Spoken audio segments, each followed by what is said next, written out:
تبارك الذي نزل الفرقان على عبده ليكون للعالمين نذيرا.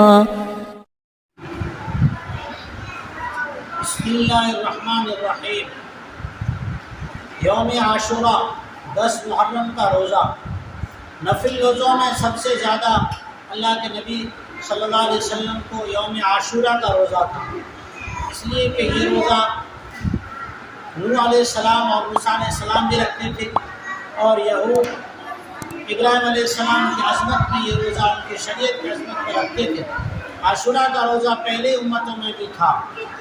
جب صحابہ اکرام نے اللہ کے نبی صلی اللہ علیہ وسلم سے اس روزے کے متعلق یہودیوں کی خبر دی کہ وہ لوگ اس دن روزہ ایک روزہ رکھتے ہیں، اللہ کے نبی صلی اللہ علیہ وسلم نے فرمایا خالف الیہود صوم التاسع والعاشر او العشر واحد عشر، کہ یہود کی مخالفت کرو اور نبی 10ویں کا روزہ رکھو یا 10ویں اور 11ویں کا روزہ رکھو۔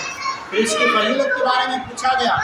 ابو قتادہ رضی اللہ تعالیٰ نے فرماتے ہیں اللہ کے نبی صلی اللہ علیہ وسلم نے فرمایا احتسب علی اللہ ان یکفر السنۃ التي قبلہ، کہ یہ عاشورہ کے روزے کے بارے میں اللہ سے اس بات کی امید کرتا ہوں اللہ تعالیٰ اگلے ایک سال کے گناہ کو معاف فرمائے۔